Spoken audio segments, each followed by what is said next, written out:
Miss Nancy, I'm sorry. I hear you were with the student athletes. Yes, they were fantastic.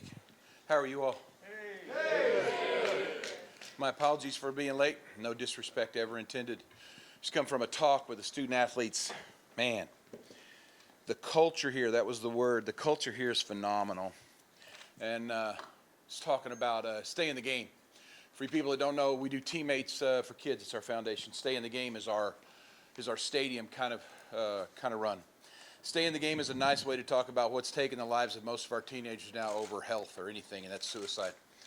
These are not the kids that's even going to contemplate that. But our whole thing to them is to make sure they understand in a culture, especially like this, they are heroes of this community, and how they act affects everybody else, and how they reach out to other people. So you do that, and you move on to the press conference.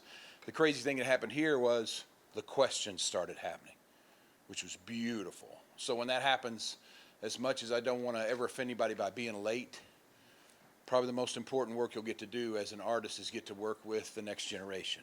And they were very inquisitive, very sincere, and I did not want to bring that to a halt. So again, my apologies for being late. We got to cover some things. I know Nancy wants to move quick because we have a lot of one-on-ones and stuff. I want to make sure, I want to take my time. I want to slow down because you guys' son stays up a long time here, right? And so we're filming tonight. So let's be casual, let's roll. So the first message I'd like to get out to anybody coming to the show tonight is it's going to be kind of back a little more than what you're thinking. So let's say that the time is 7 o'clock for the first opening act. It'll probably be more like 7:15, 7:30. We're just going to kind of let it roll, get in there, because we're going to need it to be dark to film when Blake gets here. So we're just going to take our time. Hope everybody have a good time and not get a lot of pressure on this thing. The opening act tonight also, it just happened out of serendipity. And forgive me for talking so much. I never do this, but I got some things I think if Aaron's in the room. Aaron, I need to make sure that we get the list of things. Okay. If you guys have ever seen road touring acts, the guitar tech that brings your guitar out to you can play guitar 1,000 times better than you can. The guy that's adjusting your mic can sing 1,000 times better than you can. So know that the guy that's rigging this place is a phenomenal guitar player. The guy that's shooting camera on this thing is an amazing drummer. So what we decided to do with this tour was two things. We decided to have the crew open one show a year. This is the city. And so the crew is actually playing tonight before Granger is, right? So we got Granger tonight, and we got Dylan tomorrow? Yeah, okay. So the crew will be playing before. So we've got to find out some way, we'll find out some way to make sure that the crowd knows who they're watching tonight play music, and you won't believe it, are going to be the same guys that's actually running the show, putting up, that's been here all week putting it up. So hardworking guys, but very talented guys. So the whole thing is to have fun for the crowd, but mostly just to get your crew so scared shitless that they can't walk out to the thing and enjoy that, so they can finally feel what it's like to be nervous as hell as you're walking out to get ready to play. So the more they know about music and the more they get to play, the more they understand us. And so the more they understand us, the better we work together as a team. So this is going to be fun tonight. So we got a lot of music. Blake's going to be here. He's on his way here right now. And as far as that goes, guys, I hate to say this. If you're lucky in this business, someone's going to call you the nicest guy on the planet. Well, whoever they say it about, even if it's Garth Brooks, they're lying. The nicest guy on the planet, Blake Shelton. This guy has said yes to everything. Sweetest guy. He doesn't care. When are you going to get here? When do you want? He's the best guy on the planet. No ego whatsoever, and talented and beautiful. My wife has been waiting for this day for a long time. She loves Blake. So this is going to be a lot of fun. Glad it's happening here, because this is a spot we missed on the 3-year tour, on the comeback tour. And so this will be like getting to do all the stuff you've learned in the last 3 years, take everything you got to do in the 90s and put it together for a first-time show here. That means it's going to get exciting, it's going to get loud, it's going to get fun. So really, really looking forward to this because of the culture of this area and because of the way this area has always supported us. I don't know how many people were here in the early 90s or late 90s, but if you came to one of those shows, this is one of those places you're lucky to get out with your life because the fans are just that way. And so the greatest compliment I think you can ever pay a city is to not come here for the first time, but to come back here because you've been here before. And so that's why we're all here. There won't be anybody on that stage that doesn't know this city because all the players are the same players. We'll introduce them tonight, but the rookie of the bunch is 24 years in. And then there's the original day guys. We've been together for, it's either 113 or 114 years this year. We're celebrating our anniversary together. That was a joke, but yes, we've been together a long time. So is that it, Miss Nancy? And we got, Aaron, we got everything? That's it. Okay. So my favorite part about this is just taking questions and just talking. So my one thing is if you're going to ask a question, please identify yourself so I'll know who you're I'm talking to. Don Nelson, Channel 6. Hey, Don. You talked about your teammates for kids. You had said that Roberto Clemente was an inspiration. Yes, sir. for all this, right? Very much so. Roberto did a lot of work for children. But besides being one of the most naturally gifted players and not one of the more flashy ones, but the one everybody respected and loved. So he was my guy, the quiet guy. That was it. He was he wore the black and gold, which started my love for the black and gold, the entire city, as a kid. And so when he died, I was 10 years old or 9 years old. And I made him a promise the day he died that I would do something in foundation work like he did. And kind of forgot the promise until Teammates for Kids came up really kind of late in my life. I think this is our 20th year, so it came up in my 30s. And just latched onto it, and now I'm going to brag a little bit about Teammates, not myself, but Teammates is in over 60 countries, over 4,500 professional athletes, and it's the most proud thing I've ever got to be a part of, other than being a father and a husband to my wife. It's the most important work I've ever got to do. Thank you for asking. Yes, sir. Hi, Joey Proctor with KTVB. You mentioned Blake Shelton being the nicest guy in the Yeah. world. Any chance he would say yes to doing his second show tomorrow night? Oh, him? No, because he's the busiest guy on the planet, too. So the reason why we got him is it's Friday. That's it. He's gone on every Saturday because we were trying to get it done somewhere else. And then when your governor was sweet enough to call and ask for another show, I just put in the thing, hey, I know Friday's like a Saturday, I'm sure. And he goes, no, he's actually off Friday and would love to do it. So I think this is, I believe in karma, or things are just the way they happen, they're going to this way. And I believe this is just all the cards kind of falling in the right spot. So I'll apologize to the Saturday night crowd because that show won't be as good because Blake's not here. But tonight's going to be a blast. Yes, sir. Michael Capps from the Idaho Statesman. Hey, Mike. I believe the last time you performed here was 1992. Mm-hmm. I imagine Boise probably looked a lot different back then. Is it even recognizable now from last time you were here? Well, the college feels that way because we played in the same place, and then we came over here. The track's missing. We came over here and played on the blue because everybody wants to play on the blue. And then between 92 and here, you guys kind of made it world famous. One was the OU game against OU with a big engagement, right? I mean, there wasn't anybody in America that wasn't watching that game. And so, and then here comes the culture. And now your coaches get picked up by other universities. Your players are only here for 4 years, but yet you continue to win. So I think that's why this place is growing like it is. It's a culture of treating one another really well. If you go out and just walk past people and everybody at home, you go, hey, how you doing? And a lot of people at home will just keep walking because it's not their culture. Here, everybody goes, hey, how you doing? How you doing? So that's a neat thing. So the things that I focused on, I don't think have changed that much, are the people.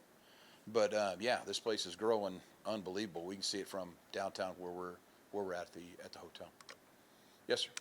Todd Kunz, KIDK, Channel 3, Idaho Falls. First name again, sir? Todd, Todd. you mentioned the governor's call. Yes, sir. When Governor Little called you, on a personal note, what did that say for you? What did that mean to you? Well, it kind of gave me a sense of relief. We've done these stadium shows and we have said one night only. That was it, because we wanted to make it a special night. Because let's take Chicago on the last tour. We were there more nights in Chicago than we're going to be on tour the whole year this year, right? So we wanted it to be one night magical things. But then when you get the report from all your people in social media that, hey, man, 60% of us that were there when you told us the tickets would go on sale never got up to the window, it makes you feel Makes you feel bad. It makes you feel really good, but it makes you feel bad for those people that didn't. But I can't break that kind of vow or that promise to make this a magical night. The phone rings, it's the governor. First of all, it tells me he gives a damn about his people. And secondly, it's very sweet of all the things this guy probably has to do that he's making this call. The one thing I will tell you that I was surprised about, I did not know it was being recorded. And when I heard somebody go, hey, I heard I'm like, oh God, please, what did I say? And thank goodness there were no cuss words in it. It was good. So it kind of turned out well, but that was the only thing. But it was very sweet of him to do. And for them to then turn out on the second day of sales, like they did on the first one, I love this place, and they have been so sweet. I don't know why, but they've been very sweet to me. Yes, sir. Nate Eaton with East Idaho News. Hey, You Nate. mentioned Blake will be here tonight. Yes, Any sir. other differences in tomorrow night's show compared to your other stops? Well, it's a college tour, so understand we play college and professional stadiums, and it's exactly like the sport. College shows run a little slower. We'll get a lot more music in the college because it's a lot more diverse. Professionals, we'll just go in and just hit it, and you just try and run as fast as you can, and they're ready.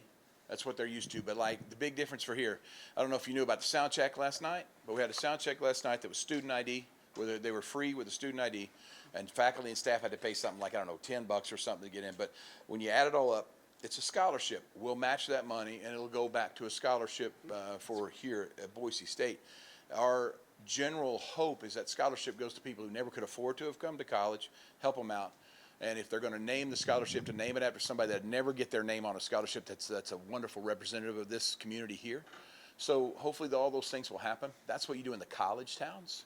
And so for me, the college towns are kind of like my sentimental favorite. Like everybody else's, if you talk about, no offense against the NBA, but the NBA versus March Madness, you'll see those people that March Madness, they kind of get a little bit more, and the NBA is more like show, kind of thing. So same way, when we go to the pro stadiums, we're a little slicker. If that makes it, if we can ever be slick, we're a little slicker. And then when you go to college, you kind of settle into the community and become part of it. It's cool. Thank you. Yes, sir. Hey, Garth, Jeff Roper from Idaho. Hey, Jeff, how you doing? Good to see you, man. Good to see you. We made it over. We're so excited. There's people in Pocatello and Idaho Falls who are just amped. Whoa. We're going to put you on local news 8 tonight. You talked to me earlier, and we were talking about the connection you can feel in a stadium of 40,000 people when that song "The River" comes on. Please tell us about that. Well, the river tonight will be kind of a juggle because there's something that really, it's, tradition starts to happen. And so this stadium, if it's like every other stadium we played so far, they will light this place up. They just do it on their own. I don't know why. So you'll watch me. If I seem to be stuttering or I seem to be pacing a lot more, I'm waiting for that damn sun to go down so they can light this stadium because it's one of the most beautiful feelings in the world. And they'll sing it, they'll take it over. And with those lights, then almost you get to become a fan. You get to step back. And you're not the face and the name now. You're an observer. And I got to tell you, it's one of the most selfishly beautiful things I've ever got to experience. So the river's kind of it for me. I'll never understand it, but that song has kind of become people. I mean, I was lucky enough to get to play baseball for the foundation. And I can't tell you how many of these big guys will come up to you and go every day going into AAA ball. I played this all the way to the ball, and it's always the river, which I would think it would be something like really upbeat, but it's always the river. So that song kind of has a special meaning for me anyway. So that's kind of what we'll be doing tonight, is trying to get to that moment. Then hopefully what it'll be when you're walking out of here, it'll be one of a lot of moments that you hopefully feel was the highlight of the show. Good seeing you again. Yes, sir. Steve at Channel 6. Hey, Steve. Tell me a little bit about Dive Bar and how the song came about, how the duet came about, and why you've chosen to premiere it here in Boise. Yeah, well, let's start backwards. We chose to premiere here in Boise because time worked out that way, and this was the only place that Blake could make it. My favorite thing was it came on a show for people who couldn't even get tickets for the first time it went around. So when you talk about an artist and you talk about the people you want to play for, do you want to play for the people that it's the easiest to get a ticket? Or do you want to play for those people that work their ass off twice as hard to get that ticket? This is going to be a cool crowd tonight because they're going to come hungry. And my job is to make them wish they never met me, man. I'm hoping I'm going to wear their ass out tonight. That's my job. I hope they crawl out of here, right? So this is going to be fun. So that's how the timing got here. The song started with a guy named Mitch Rossell who wrote Ask Me How I Know. Nice kid. Calls me up and he goes, hey, I want to do something about the deep end of a dive bar. And my immediate response back was, well, if you're going to do something in the deep end of the dive bar, you got to do something in the weak end of the deep end of a dive bar. Because that's how writers talk to each other and you laugh, right? And so about 6-8 months later, Big Chuck, Brian Kennedy, you'll see him here. He's road manager, but he's also a songwriter. He wrote Beaches of Cheyenne, Fever, American Honky Tonk Bar Association. Mitch got with him, and they started doing it. And so when they brought it to me, I was saying, you got a real kind of a Stones feeling thing here, really loose. But what you're missing is the Jones part, right? So Jones meets Stones. Now you get to put George Jones in a Rolling Stones really loose melody. And now that roller coaster thing, you know, bring that bottle up and drink it, crank that jukebox up and hank it. That stuff right there is fun. And as soon as it went there, the original line was turn that bottle up and drank it, turn that jukebox up and crank it. And it was Mitch that says, no, you want to crank the jukebox up and hank it. Oh, really? That's how we're going to start this? So it was just fun from there. So it took about a year from when he called to when we recorded it. And then I saw Blake on the ACMs doing God's Country, his current #1 single. And there's just something in his face. I'm like, I don't even know this cat. He was raised about 40 miles from where I was raised. He's raised around Shawnee or Ada. And I'm in Oklahoma City, basically, Yukon. And so I called him up. I said, hey, man, I don't know if you'd ever think about this. And he said, hell yeah. I said, I have any idea. He goes, hell yeah, I'm in. And then he does that thing that people are so sweet of. He makes you feel 150 years old by going, in high school, man, your stuff was. So that's how we kind of got together. Sorry, Aaron, I know you're pushing, but I had the young lady behind you. Yes. Courtney with 95.7 KZJ. Hi, Miss Courtney. Hi, I was just curious, what made you decide to focus on venues like this on your next upcoming tour versus smaller, more intimate crowds? Boy, Miss Courtney, if you know me, I'll try to always defer. So I don't like to call it humble, but just being thankful and grateful for what you got. So I try not to ring our own bell. We've been in this business for long enough to where I believe we earned the chance to try and do stadiums. Stadiums is what everybody dreams of getting to do. It's kind of like the when you're a little kid, it's the big time. It's what you think of, stadiums. Because you've seen Freddie Mercury in Wembley, you know, and you've seen George Strait at Texas Stadium or Cowboy Stadium. This is what you want to do. So I thought that we had put in the time. We did the 3-year tour at the end of the 90s and went home to raise our kids. And when we came back, what we did is, if you'll look at history, we just married that 3-year tour right over again to kind of see where we were at. And it showed us that we could step into stadiums. Now, I'm going to be real honest. Stadiums were more of an ego thing for me because stadiums can't be warm. They're echoey. They can't be personal. And this tour has showed me the complete opposite. Somebody asked me the other day, what is my favorite tour? It's this one. It's so warm. Well, and I know we're all sitting here, because I did it too. We're all sitting here going, stadium tour can't be warm. Get ready for what you're about to see tonight. It'll just make you cry like a little baby. And I love it because the music is kind of taken over, which is what it should do. But I hate to be a guy. I hate to say this as a guy because I never believed it, but size does matter, okay? And 17,000 people singing unanswered prayers as opposed to 40,000 people singing it, get ready, because it sounds like you're hearing the angels from heaven when they do it like that. So I'm really enjoying this one. Garth, Yes, sir. I want everybody to know about the new CD. What can we expect? Because this is the first single you and Blake. There's more coming. Oh no, this is the 4th single off. The first one was All Day Long. So for a year we've been working on this thing, and every time somebody asked me how's it going, I said it's fun, it's fun, it's fun. So fun became the name of it. And the crazy thing is, when you play people stuff like Party Gras that's on it, you play them a thing called It's a Hard Way to Make an Easy Living, about this guy that sees these guys picking and think he's going to try it. And all you do is sit there and shake your head and go, oh my God, that's fun. And that's what it is. So it's just a fun record. We're not going to try and make any statements on this one. It's just going to follow the music on this one. And it's been, I wish that was another word I could use for fun, but it has been a blast. So I think it's appropriately titled, and hopefully we'll be finishing up into this month, maybe mid-August, be out for this fall. And Trisha's got one too, right? Trisha does. Trisha came out and kicked the doors down. She came out with Every Girl, and that album. I'm just going to tell you this, not because I'm sleeping with her, but because I hear music every day. Her album might be the best one that's ever had her name on it. It's just packed with. You're going, holy cow. That was my favorite song. You hear this one, you go, no, this is my favorite song. Then you hear the next one, you go, no, that's my favorite. She's done it well. She's done it right. And she's making dinner tonight for everybody? Now, I will tell you, I don't like to brag, but I am the smartest guy on the planet. Okay, so when we did the caterers for the tour, for the 3-year tour in this, the only requirement is they have to cook out of her cookbook. So every night you get to roll into Trisha Yearwood food. That's pretty cool. And Trisha Yearwood doesn't have to make it. That makes Trisha. Everybody good? Yes, sir. James Tyler from 94.9 The Wolf Hey, in James. Tri-Cities, Washington.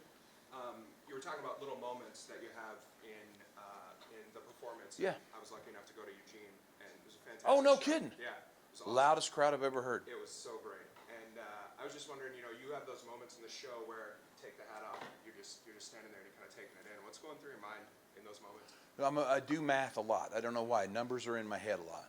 So we just come from Denver, which I will swear is the greatest show of my life. We roll into Oregon. Now, Denver's 85,000, Oregon's 60. So I'm just doing the math, right? So it's going to be 3/4. It'll be good. And it would have been the greatest show of my life if I hadn't got knocked on my heels the very first song. I was always catching up. They blew me away because they brag they're the loudest stadium in the world. That's their motto. And I'll be damned. I've never heard anything that loud in my life. And there's 60,000 of them compared to 85,000, you think. So the math wasn't working out. Nothing was working out. So I just sat there kind of in dumb shock the whole time and then tried to catch up. We had 2 guys from Oregon that was in the band. So when they responded the way they did to them, we had one of the G-men out with us. When they responded the way they did, I started crying. This shit should be regular by now, right? But it still gets me. So I think that was it. I think if you saw me full of surprise in Oregon, it's just because they jumped. And I don't like to lose, but they kicked my ass, But it was a fun loss for me. It was awesome. That's good. Thank you. I'll be interested to see how this one's different for you. Everyone says they're different. From my perspective, they all seem like it's the same songs that you're playing, but everybody reacts different. Aaron, you have worked your way in. Okay. Okay, you got it. If it's okay, we'll get into the one-on-ones now. Beautiful.